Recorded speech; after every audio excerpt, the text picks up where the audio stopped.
I love you guys.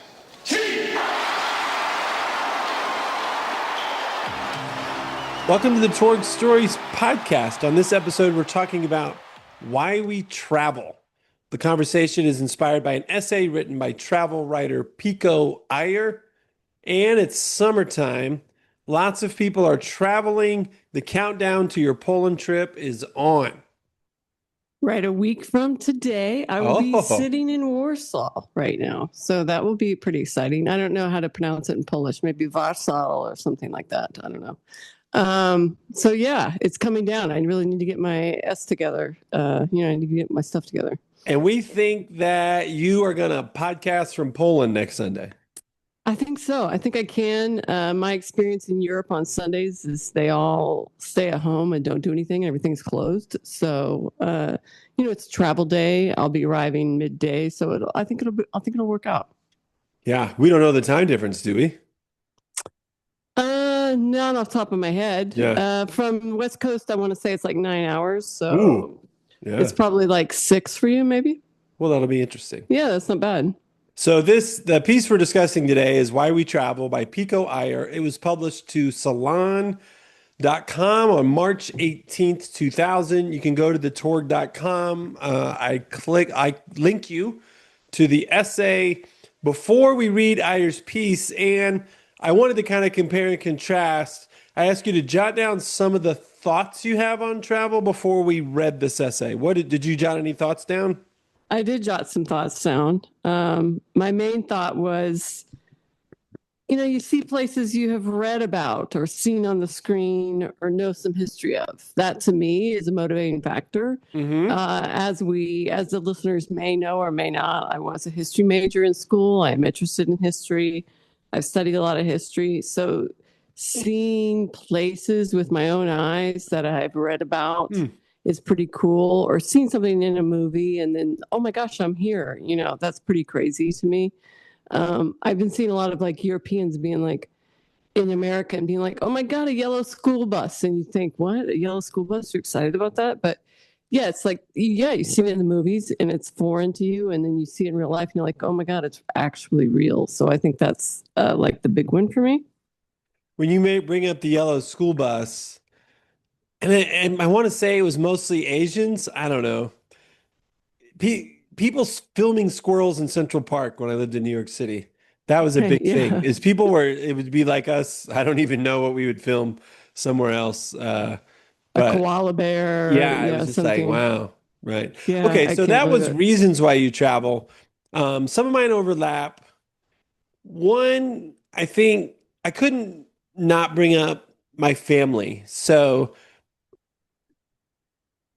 whatever we're doing, we're in the car together for 5 days. We're waiting on an airplane. The connections that form while you're waiting 2 hours for a plane to take off, I think those can't be underrated. The cliche is the journey, not the destination.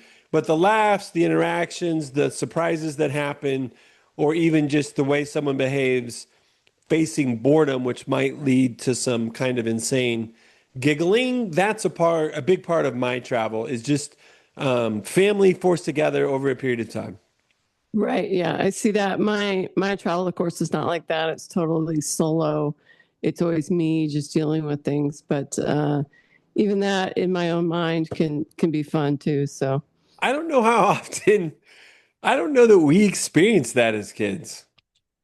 No, the only travel we really did was in a car, right? I think the first time I was on an airplane was when I was like 18 on spring break. Like, did you and I have special connections in the back seat in the car? Actually, first of all, one of the things you'd point out is I didn't sit in the back very often. Yeah, you sat in the front a lot, and it seemed very male-centered. And, me and my mom, who should be probably sitting in the front, in my opinion.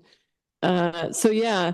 That kind of thing. I mean, one of my major memories is you just combing your hair on the California trip. I don't know why, but that really sticks in my mind. So you're behind me watching me comb my hair. I'm behind you. You're staring at yourself the whole time, just combing your hair. Of course, this is when you had hair. You were probably like 14 or so, I think, when we went to California. So the three big stories I remember out of that trip were, one, that we left mom at the gas station. We let dad do it.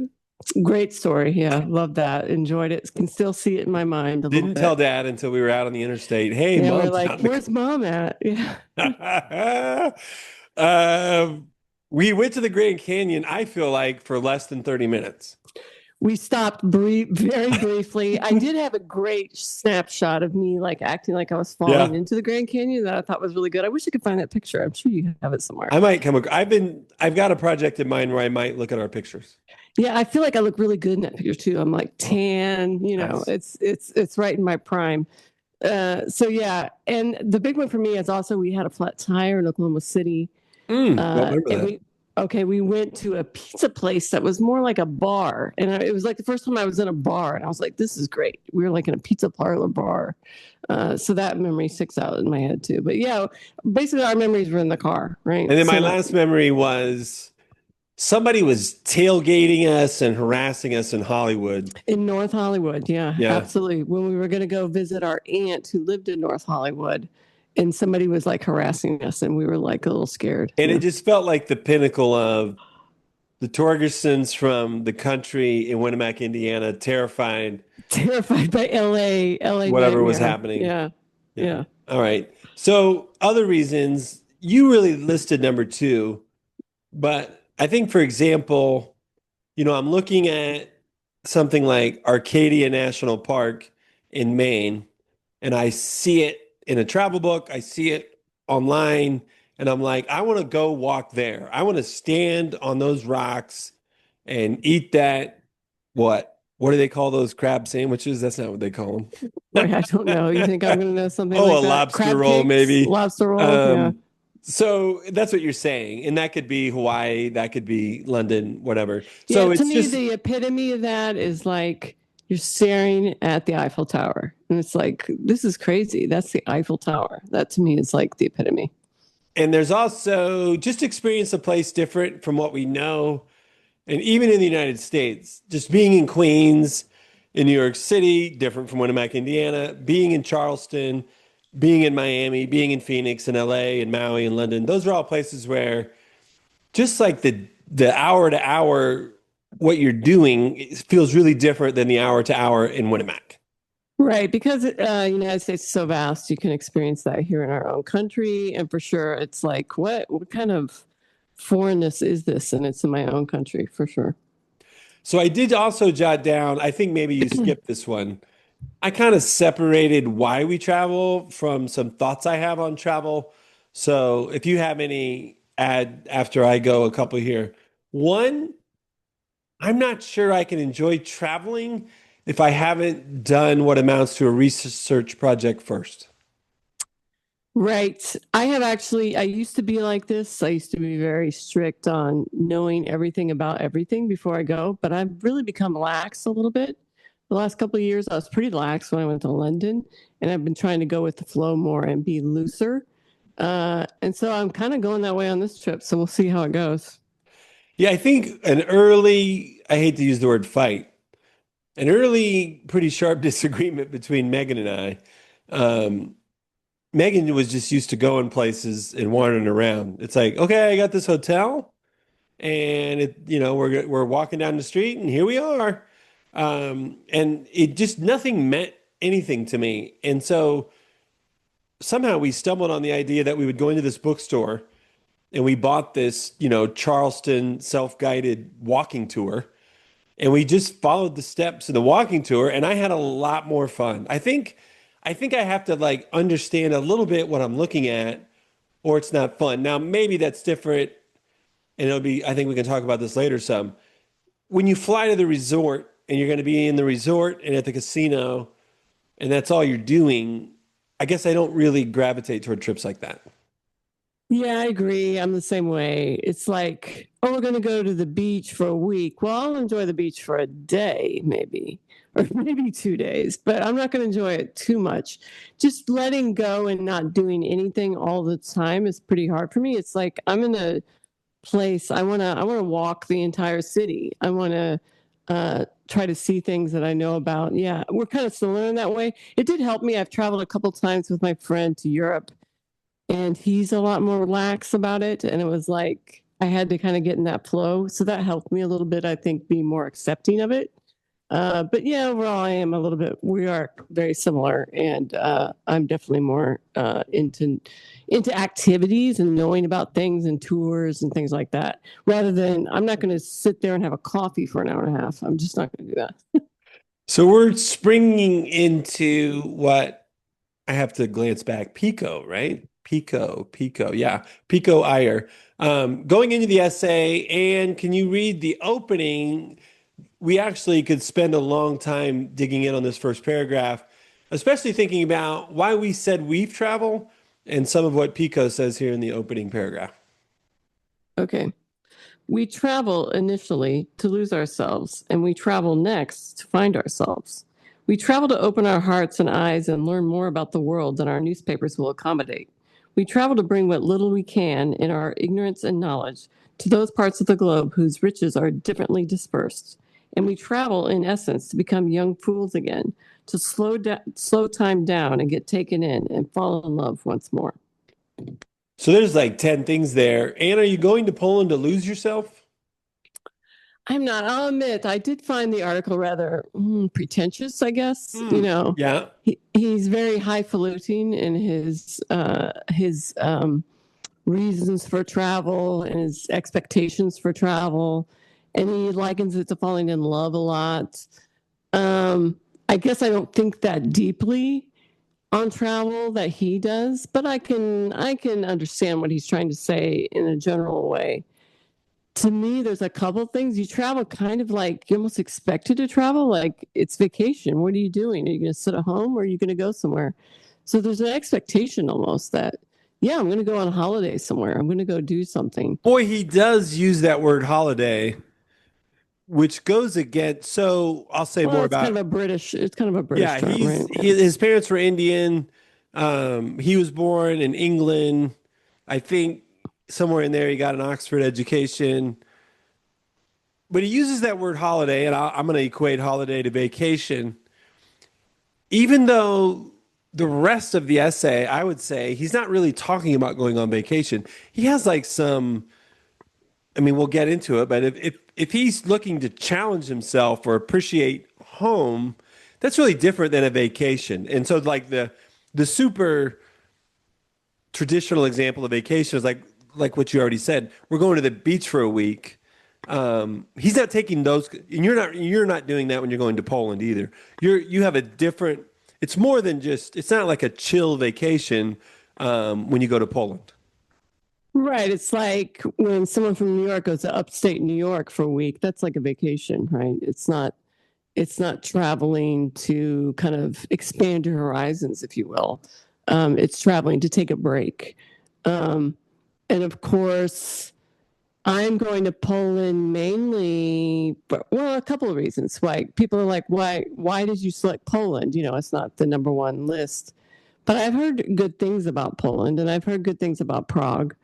And I studied a lot of history. I mainly studied Russian history, Soviet Union, East European history. But yet at the same time, I'm not going to go to Russia at this time. Russia is a little bit scary, with the Ukrainian war and everything and our relations.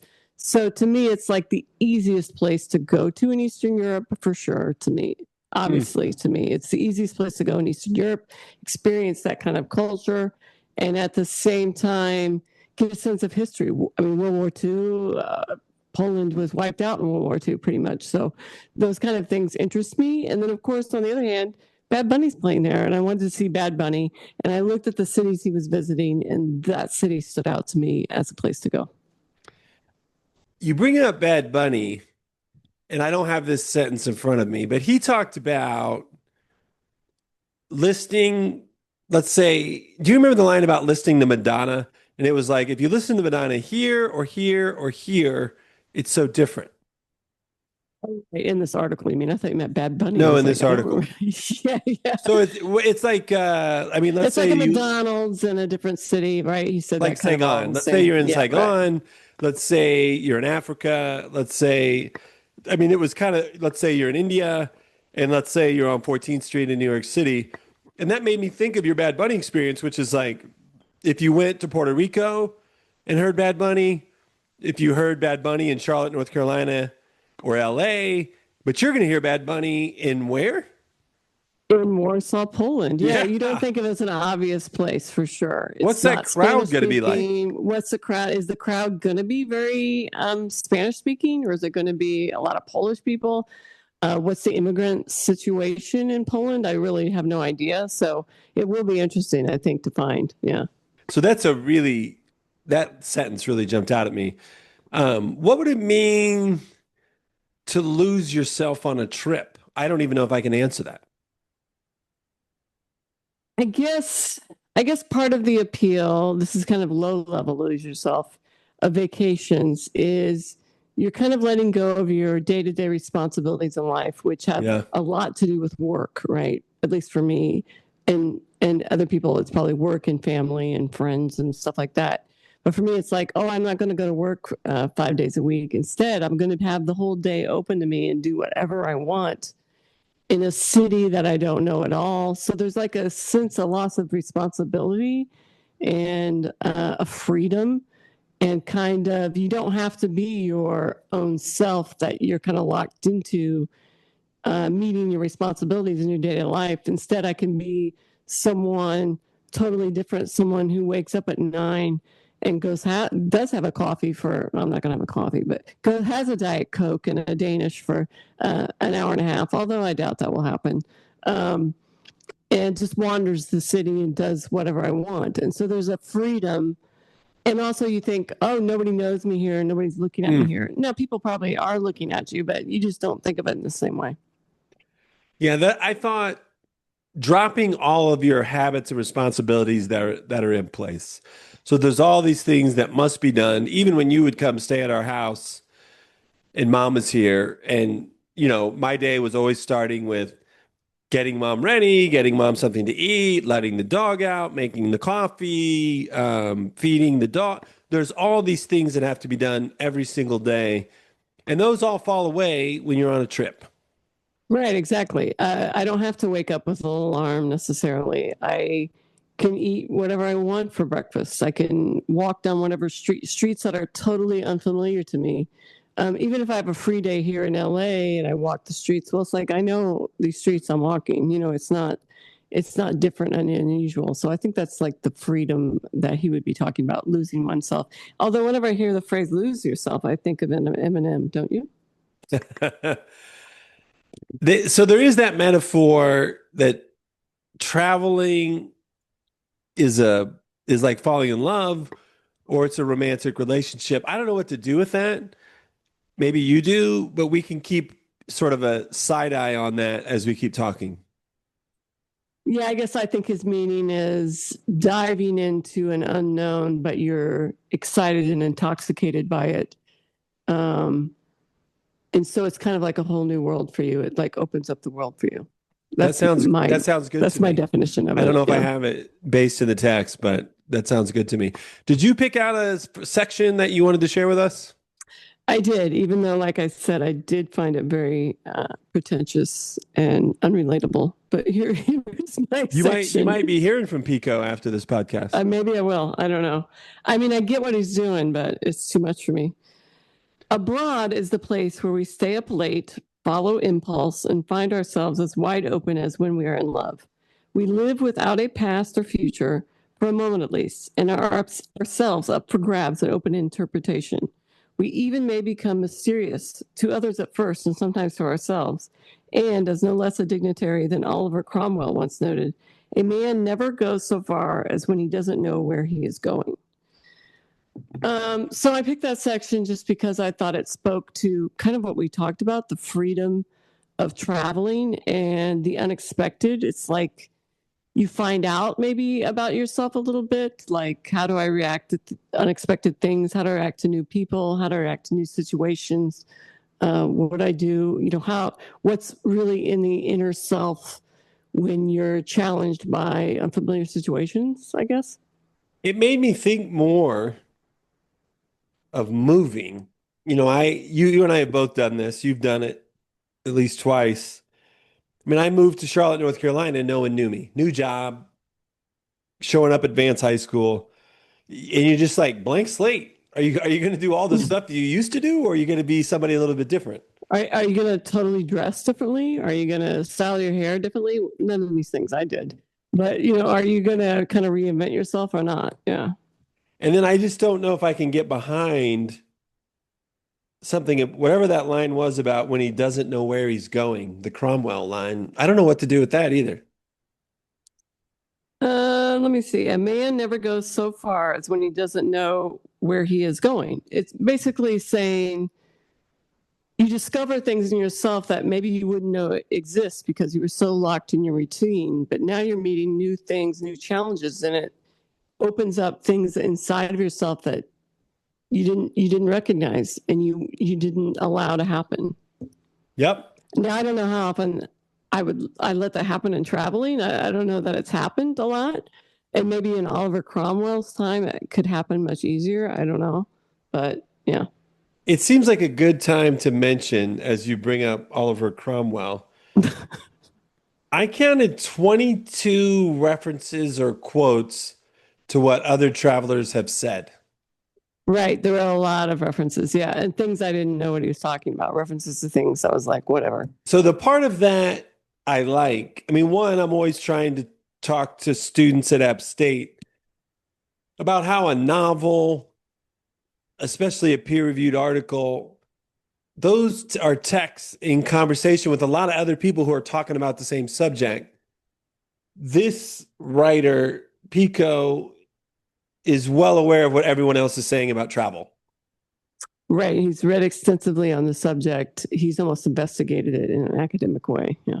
Yeah. So I appreciated that, even though sometimes you can feel like, say something yourself. Don't just, but the synthesis of bringing all those voices together um, under the heading of why we travel, overall a hit with me. Okay. Yeah. To me, it was not a hit, but it was And then I fun. think also, I'm not ready to say pretentious, even though I do think some of those criticisms have been levied in other places, but at least really different reasons for travel than I have. Right. I think people do things for different reasons and experience things on different levels. And I don't personally experience travel on that level. I'm such an insular, introverted person that I'm not out here having discussions with people in beer halls and exchanging ideas and exchanging food. I'm not eating their food. I have a food problem. I'm not into this. So for me, it's just a totally different thing. So I say a lot of times that conversation can bring you to an understanding in writing that you didn't have before. And I think one just popped for me, Anne. What's it popped? Um, he is traveling to challenge himself and to grow and then to write about it. And that's not something that we do really. Right. I'm not writing about my experiences. I can't even write a diary. One time when I went to Switzerland, I wrote what I did every day, but I didn't write a diary. I'm not a diary writer. And then it also reminds me of, I made a independent film called On the French Broad River. It's more like that, right? Like the family, when we rafted the entire length of the French Broad River, it would be hard to call that a vacation.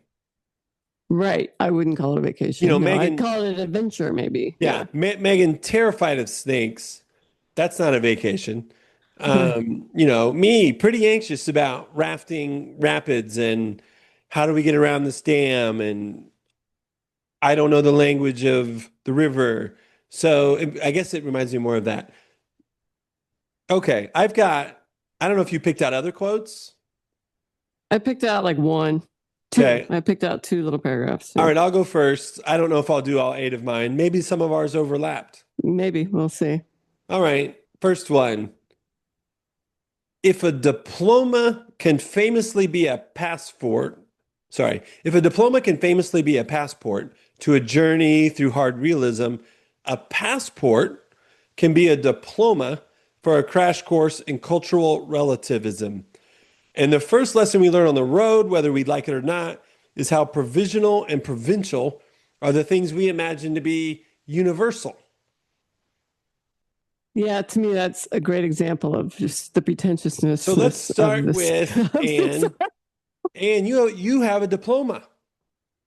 I have a diploma, Your sure. passport is a diploma for the crash course in cultural relativism. I don't really think you're suffering from this. You, I mean, okay, here's a phrase I see all the time from my students. I had a typical childhood, right? Right, And it's like, as soon as we dig into the details, it's like, oh, whew, these are really different. right. What's But that? Is it you're Chekhov not who has going, some kind of quote about every unhappy family? Oh, I can't remember the quote. Don't you remember that Chekhov quote? nope. Every unhappy family's the same, but the details are Mm. crazy. I don't remember the But actual I quote, don't but think you're under, you I think expect I'm it. aware. I'm aware Yeah. of cultural differences and things how we may think differently. I You think may I'm pretty not aware of all that know, stuff. Yeah. you may not know what they are, but you're not expecting everything to be like you do. I'm not expecting, and I don't travel as a cliche, loud American. I don't think. No. Maybe it's obvious when people see me that I am American. That could be sure. That could be true.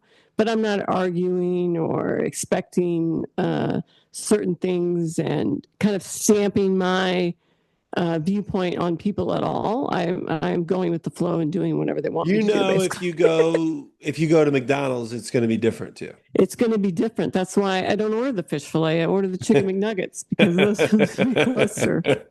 All right, what was one of the lines you picked out? Okay, here we go. Let's see. On the road, we often live more simply, even when staying in a luxury hotel, with no more possessions that we can carry and surrendering ourselves to chance. So I think that's really true, right? You do surrender yourself to chance, unexpected things. You're only there with so many clothes. I travel really light. I'm going to travel so light on this one. It's going to make my mind explode, I hope. Um, so you travel in light. You only have so many things you can expect. You're popped up with things that you're not ready for, and you have to adapt. So you do definitely surrender yourself to chance, even if you do have an itinerary or a plan. It's why I like the go to the next place kind of vacation. So I like a road trip. I like we're stopping here and then here and then here and then here and then we're circling back to here.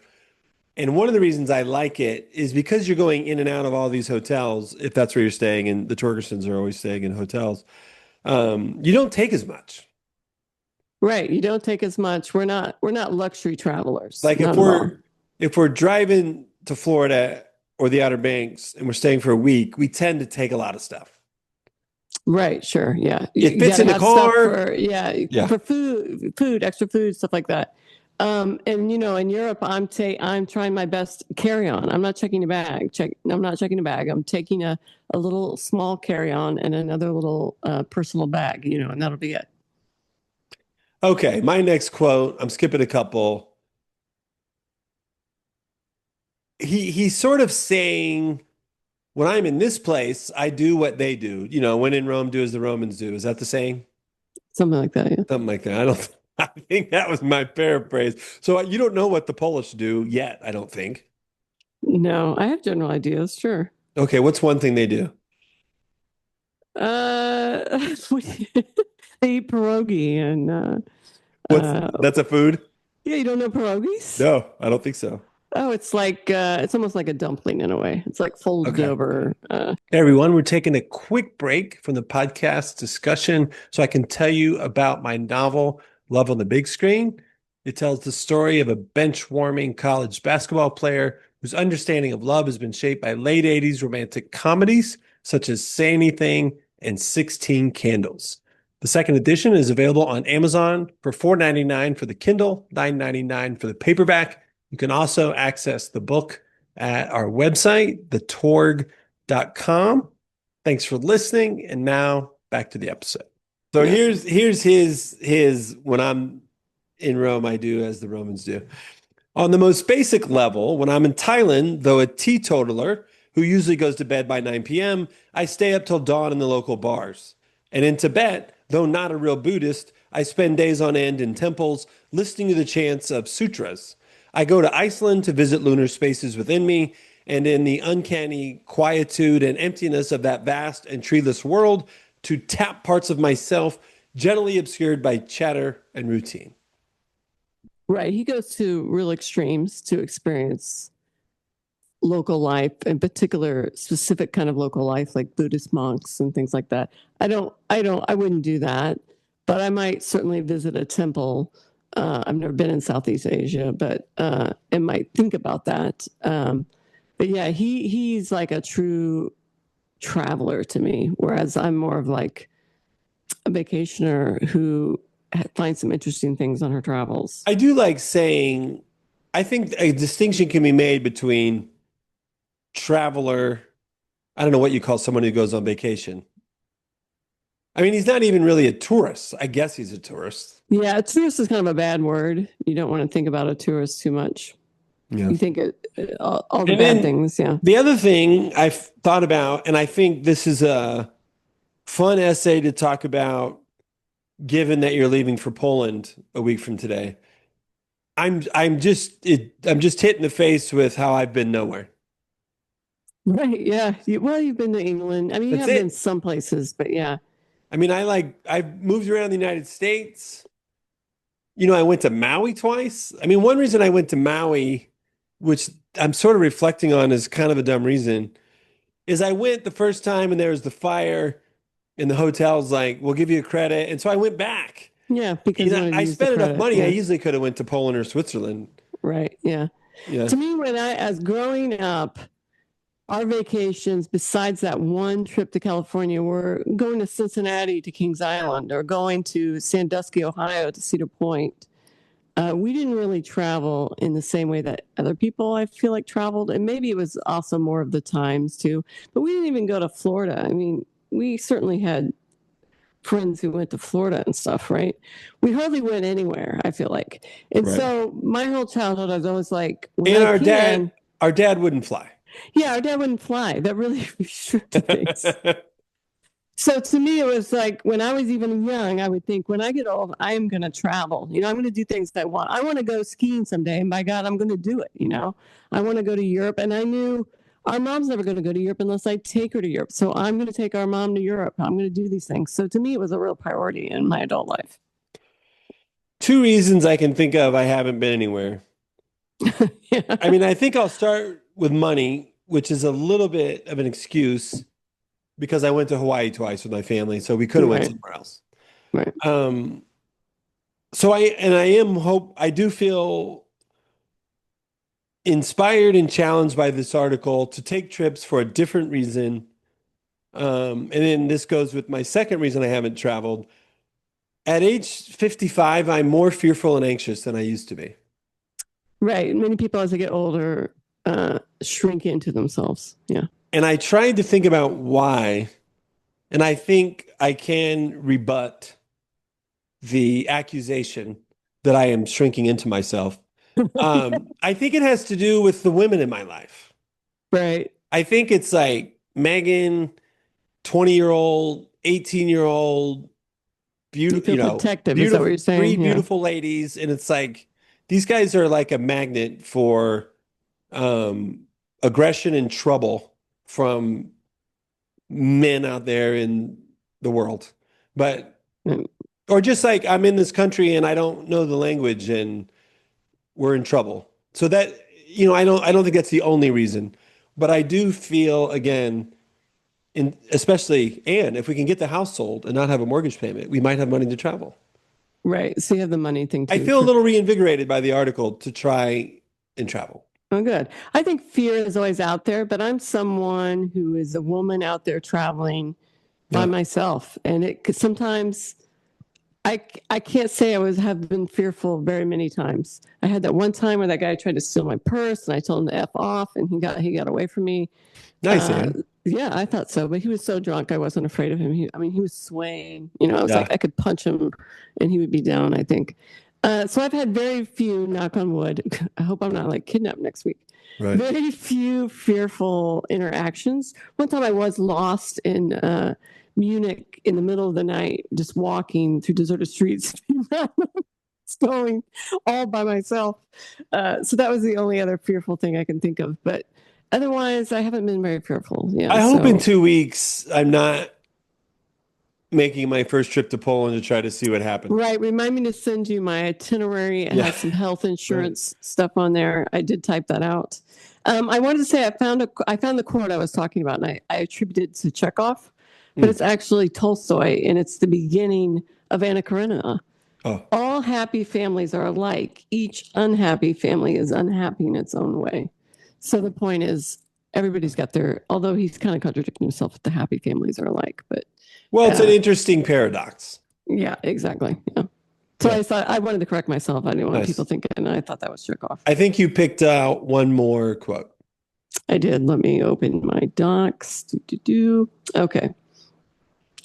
So travel at heart is just a quick way to keeping our minds mobile and awake. As Santayana, the heir to Emerson and Thoreau, with whom I began, wrote, there is wisdom in turning as often as possible from the familiar to the unfamiliar. It keeps the mind nimble, it kills prejudice, and it fosters humor.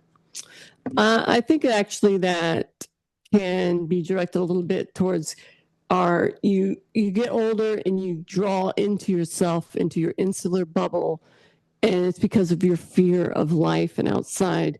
But actually, if you embrace those fears and life outside, you can be enriched in so many more new ways and stop just living in your little bubble afraid. So that's something I'm trying to push against as I get older. Because I am someone who is an introvert and who will sit in her apartment all day happily. So I try to almost push myself to go out there and do crazy things on my own uh, to kind of combat that. Give me the first sentence of that again. Oh my gosh, maybe answer the phone. So travel at heart is just a quick way to keeping our minds mobile and awake. So Yeah. you're challenging Good. your mind and you're making your mind see new things. It disrupts your routine thinking. It can disrupt the assumptions that you have, right? It's like you mentioned, I think, somewhere in this document. Um, and it's something I've seen too. It's all these Europeans and other people from other countries coming here to the United States for the World Cup. And they're like, wow, the media has lied to us. The media has acted like I'm going to come here, I'm going to get shot in the streets because all Americans care about are guns and Hmm. stuff like that. And yet you guys are fun and nice. And I haven't seen a gun. Yeah, we have a gun problem in the United States, but people aren't getting shot on the street. I wouldn't live out here if I was getting shot on the street every day. So it pushes against your prejudice that you have, and that the media now more than ever. Yeah, I feel like my father ranting against the media, but the media now more than ever is forcing story narratives, I guess, narratives in your head about how others behave and how they're a threat to you, and they're doing that for their own financial gain. And you should push against that and experience life yourself. Yeah, I wonder how new that is. So I asked you, I think, a question that didn't hit, which was about the Trump presidency and being American abroad. But you just talked about some of what I'm getting at, which is um, when the people from the World Cup come here and meet us, we aren't all Trumpian or Trump disciples, and we don't behave in that way. Meaning, and when I think of that, I think of just anger against immigrants, against people who aren't from this country, cheat you if I can, and even all people that vote for Trump aren't like that. But even Trumpians People in their who day-to-day life don't even adhere to the beliefs that they shout about, which is crazy to me, right? meaning someone who loves Trump still might be really generous with someone who's here for the World Cup Right. and See a buy him a person of beer or color whatever. on Yeah. the street and hug them and help them, but then they'll be like talking on the media about get out of our country, and it's like you don't even act in the way that you behave, or you don't behave in the way you speak. Yeah. Yeah. So that's kind of what I was getting at. Although I do think there also is a general anger in the world toward Americans, and here Of you come course, yes. strolling through Poland. Right. I guess what I'm saying is when I'm in Poland and get that anger to me if it's expressed to me. I was in London last year and people hate, and I could even understand the language they're speaking to me. And I actually didn't get any kind of hate or anything. But if someone gives me hate towards Trump, well, I'm just going to agree with you and say, yes, I dislike Trump as well. And I don't like what we're doing here and here and here and either. And of course, their governments aren't perfect either. And a lot of people are having this right wing kind of backlash across the world. So, Right. So I ask you, what do you call yourself? Um, and I'm going to read a couple lines from the author about what he calls himself. And I think he's a pretty interesting guy, um, culturally, geographically in the world. Here we go. I am in many ways an increasingly typical specimen, if only because I was born as the son of Indian parents in England, moved to America at 7, and cannot really call myself an Indian, an American, or an Englishman. And I might add that he married a Japanese woman, but then lives in Japan. right. Yeah. So, I mean, he's all over the place. And maybe it's hard to find your core identity, I guess, if that was the case. And what do you call yourself? In terms of what? I don't get the question. I call myself Okay, he says yeah, go ahead. I feel like I don't want to use the word typical because that's assuming too much, but I'm just a typical white American of European background. Are you a Midwesterner? Yeah, I would call myself a Midwesterner. Right. For sure I would. In what ways? I think when you grow up in a place, it's becomes kind of your core a little bit, right? Yeah, nice. Good. I try to reject the things I would maybe think about negative about being Midwesterner as being not open to other cultures and other things. I kind of reject those. Yep. But I kind of try to accept the things that I think are good, treat people fairly, have a nice value and principles, and can live in a simple kind of life, doesn't have to have all the luxuries of the world. So I kind of embrace those things. Pretty stoic. Stoic, we have a Germanic, Norwegian-esque English, I don't know what you want to say, Northern European stoicism, I think for sure. We're not the warmest people in the world, but we're not as cold as probably those who actually do grow up in those climates. How many years in LA have you been? I want to say 13, 14, maybe even 15. I just jotted down the note. 2012, 2013, something like that. I'm like 30 years in the Midwest, 25 years in the South. Yeah, you've been more. That's in pretty the South. crazy. That is pretty crazy. Yeah. Your accent has stayed strong, though. You've lived in LA, not as long as you lived in Winamac. No, I have lived in Indiana more. Or in Indiana, at least. Yeah, yeah. Right. And then would you call yourself a Norwegian? I would not. I mean, let's be fair. We're like 20. I think when I did my DNA, it was like 26%. Okay. Yeah. It was actually a little bit more than quarter, maybe, but it's just the last name held on.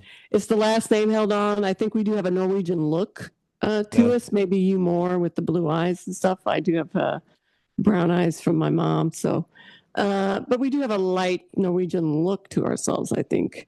But we're actually probably a little more English, I think, more than anything. And then last question on this. What do you call people from LA? Angelinos. Yeah. You're not. So like you're not an Angelino. I'm not an Angelino. I would never be like, I'm from Los Angeles. I would never say that. I would never say I was. When I'm out and about and people ask me where I'm from, I guess it depends on who's asking me. On this trip, I will say I live in Los Angeles. That would be what I would answer to people. Now, when I'm in North Carolina, I remember I took Mom to a doctor's appointment, and people wanted to talk to me about how much they hated Los Angeles. Yeah. So I was always like, I live in Los Angeles, but I'm from the Midwest. I'd be like, I'm a Midwesterner. You guys are not special, any more special than I am. You think the salt of the earth. Well, I'm from the salt of the earth too. Okay. So I would kind of throw that out there. I'm not some kind of highfalutin Los Angelino. I'm got country. I'm from the country as well, is what I kind of pressed on. Right. I would not call myself a Southerner, of course. No, I mean, you just don't seem like it at all. And if I never moved, I wouldn't call myself a New Yorker. Right. Yeah. You're not a New Yorker. You're a So Midwesterner. You're a yeah, Midwestern I boy. think I am Yeah. a Midwesterner. And I might say I'm a Midwesterner of Norwegian descent, even though like my knowledge of that is almost nothing. Right. I will be cheering 100% for the Norwegians playing at 1 today against Brazil. And that's just because of my name. Exactly. But you wouldn't cheer for Norway over the United States. Maybe. I don't Oh, know. I would okay. be neutral about it. Neutral. I don't think it'll happen though. So I mean, to me, you're so much more American than Norwegian. I am for sure. But the thing about the Americans, and the reason why I do cheer for American soccer is because we are underdogs, right? But when we're usually playing stuff, it's like, we're going to stomp all over your face. So I get a little tired of being like, yo, America, like the dream team. It's like, yeah, I guess, but we're so much better than you guys. I don't even want to cheer for us. You know what I mean? Yeah. Hmm. Yeah. Yeah. But in soccer, it's like, yeah, we're the underdog. So I do cheer for us. And you're out of quotes now. I'm out of quotes. That's it for my quotes. Yeah. All right, I'll give you one more. All right. What does this mean? The virtue of finding a gilded pavilion in Kyoto is that allows you to take back a more lasting private golden temple to your office in Rockefeller Center. Yeah, I don't know. That's what I mean by pretentiousness. So you see a gilded temple in Kyoto, and you kind of bring that memory back to New York and you share it. I mean, is that what he's saying? What is he saying here? Right, it's in your It's in my because sometimes consciousness. he literally brings things back from his trips, right? Well, Like, he's not bringing the gilded no, I shrine know. back, No, though. like he Yeah. takes all the Michael Jordan posters and he gets uh tapes of music or something. Yeah, things I would never think, I would never even think about bringing people anything. Right. Yeah, that's a Yeah. really good example of how differently he thinks of travel. Right. Yeah. I'm gonna go to Thailand and I'm gonna take 50 Michael Jordan posters Right. Like he's walking the streets talking to little children and stuff and passing giving them out stuff. posters. Yeah, exactly. Yeah. Which is an Which is interesting way. great. Yeah. It's an interesting way to think about a trip. Uh-huh. Like you're going to Poland, what are you gonna bring back? What could you bring people? What would anyone want from you? What if you put 10 somethings in your suitcase? What would it be? What could it Yeah, be? I don't know. What do you The bring from Hollywood Poland? sign? I don't know. Oh, you mean to them? Yeah, I could bring stuff like that. But what do you take back from Poland? What's Poland known for? I don't even have an I answer think for you would that. find that there when you're there. I guess so. Yeah. So let's challenge you. Plus you would be scared to give it to somebody. Yeah, I wouldn't just walk up to someone and be So like, we're out on because people don't want a Hollywood sign, do they? I don't know if you can buy a Hollywood sign. The I've never seen a posters are Hollywood sign. so easy. I could bring a little Oscar. Oh, I feel like I see that a lot. maybe, yeah, I don't know either. I guess when I'm sitting in my office when I'm in this case, I'm in App State, I'm in my office. I don't really teach literature, but let's say I'm working with Macbeth and I'm like, I've stood at Shakespeare's house. I've been in the Globe. I saw it performed in London at the Globe replica. Maybe that's what it's just like you bring back those experiences and those memories Yeah, and you carry them. you share them with other people You here. you're walking in Runyon Canyon. Is that where you go? Yes. Yeah, and and something happens and it evokes the walk you had in Poland. I don't know. Right. I mean, I've shared my experience to you with the beauty of Switzerland and how it mind trips you. You can't believe what you're standing in. So I guess things like that, sharing your experiences. The other day on Friday, I was walking to Runyon Canyon, and this guy is like motioning to me. I'm like, oh, what does he want? It's on the streets on the way, and it's a German guy, and he's like, we're from Germany. Him and this other guy, and his car was stolen. He says, and I'm like, I don't know. He's like, we called 911. And I was like, well, that's a good thing to do. But I said, you parked here where the fire hydrant is. I think you probably just got towed. Anyway, it reminded me of that lost feeling of being in a country and not knowing what to do. It's like my car's gone. Well, he's like, well, how do I get it back from the tow place? And I'm like, I don't actually know. I mean, I'm sure I could find out. But the cops on the way, and I was like, the cops will tell you. So I kind of been feeling guilty about it the way I left him. Oh. But it was like the cops were coming. I was like, the cops will help you. And now that you called the cops, you got to stay here and wait for the cops. You can't just leave. Yeah, Right? Yeah. you think how deep am I going to get invested in this? Yeah, I could search for your car on the phone and maybe, and I would have done that probably if I was coming back from running, but it was like, I'm on my way. I had an easy one yesterday. Two guys asked me to jump them in the Lowe's parking lot. So that Oh, the car and started. you could do it. You had jumpers? Yeah, they actually had Oh, some too, but oh, okay. so do you remember that I was jump starting my lawnmower every time I cut my grass for a while? I do remember that. Yeah. I I wouldn't even actually know how to had jump a car. Yeah. what? I don't think I would know how to Oh, jump a car. it's not very hard. Um, and then we had the time where the person who had the loan papers car broke down on 421 Right. and she asked us to come out and sign them. And then you're just like, I was ready to continue on the journey of aiding her. But at some point you're like, how far are we going How on? far do I go? Yeah. Am I going to walk these guys to the tow Am place? I I going don't to know. ask her if she wants to spend the night at her house until they Yeah. fix her car But at tomorrow? the same time, you do need help from people. And if people help you, it's a great Right. thing.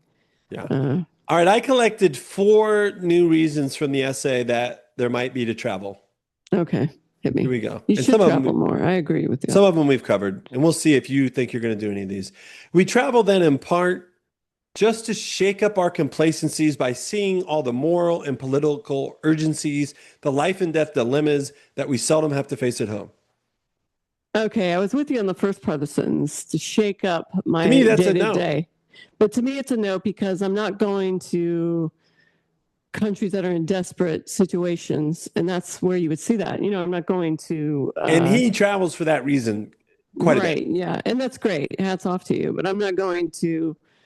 I don't want to use the word third world, but I don't. To You're go to not a country that's going. suffering, has Yeah. war, has a lot of poorness. Even India turns me off because it's like, oh, I don't want to go to India and see the crowded trains and You're stuff. not headed to the. You're not headed to the Ukraine to help bring some relief. Yeah, and God bless him, but that's not what I'm So I doing. think he would do that. Yeah, exactly. He's like a professional traveler to me. Um, holidays help you appreciate your home more. Will this help you appreciate your home more? It might. I will say every time I travel and then I come back and I set foot in LAX, I always think, whoo, I'm back. I'm back in LAX. Even if I travel to like Charlotte and I come back and I'm like, oh, LA, thank God, LA. You walk out into the air and you're like, oh, it's hot. It's nice. This is LA and I'm back home. Just being home is a nice appreciation. 2 more. And definitely when I'm in a foreign country, I definitely feel it for sure. All in the sense believed in being moved as one of the points of taking trips. Are you taking a trip to be moved? I definitely am moved, actually. I would agree with that. I can already see myself walking in Warsaw and Krakow and Prague and being moved about where I am. And just the history of it. I love that crap. I just had a flashback to one of the Bob Knight books, where he was a big World War II guy. And he would be like on a battlefield and know, like, if we take this path to here, we'll be here and we'll see this. And he Right. would He know knows a all that lot. He stuff. knew a lot more for sure than I do. But for me, yeah, definitely just seeing the Charles Bridge. Here I'm standing on the Charles Bridge, things like that are going to be impactful to me. Even within the United States, like when I saw Yosemite for the first time, I was like, oh crap, this is Yosemite. That's pretty cool, I should have went Or, there. I just started mapping out my. it's really crowded and crazy now because Trump took off those reservations. I think he kind of ruined it. I've seen that I've seen some of the traffic. I just started my very first notes on driving Izzy to the University of Utah. So you're going to drive a Bronco all the way? No, I think she decided not to take her car. Oh, wow. I think we're She's going gonna, to be in the city, though. The place is in Salt Lake City? yeah, on the Okay. edge. I Yeah. mean, For I some don't, reason, I was thinking it was like in Logan, Utah or something, but no, it's no, in no. Salt Lake City. Yeah. Yeah. So I think we're thinking about like renting a van that's a little bit bigger, so a few more things will fit. And then, yeah, we could take Megan's Highlander, but I think we're leaning towards rent like a van. Yeah. I feel like she's going to regret not having a car, but we'll see. I know. I would rather have my car. Your car. I mean, a car. If I was there, I would Yeah. rather If have. I was there, I'd rather have a So car. your freshman year of Bloomington, you needed the car? I absolutely did. I got into a horrible dorm called Teeter, but the great thing about Teeter was it did have a parking thing, and they allowed freshmen to submit like into a lottery, and I got selected to have a parking pass. So that car, everybody loved me. That car got me friends. People were like, "It's got a car; she can drive us." So yeah, to me, it was like a wonder. I needed the car. And as the parent, you're maybe not wanting your kid to be the driver. Right, I get it because it gives you a lot of freedom. Yeah. And not freedom. It makes if you can't say no, it puts you at the mercy of all these people who have you running them around everywhere. No, it wasn't that bad though. It was always Hmm. a positive Or thing. let's go to the bar and can drive.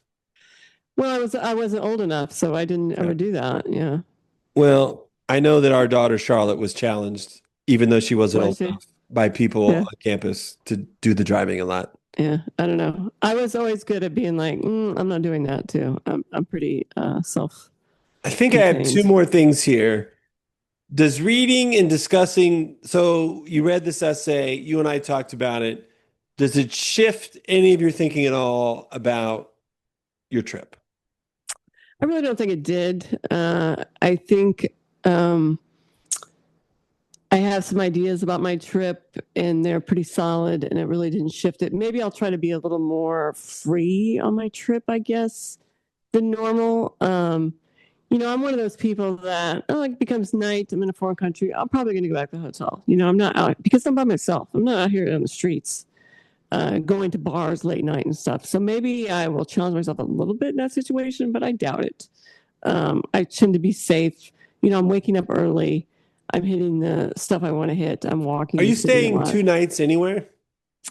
I'm staying 3 nights in Warsaw, 2 nights in Krakow, and 3 nights in Prague.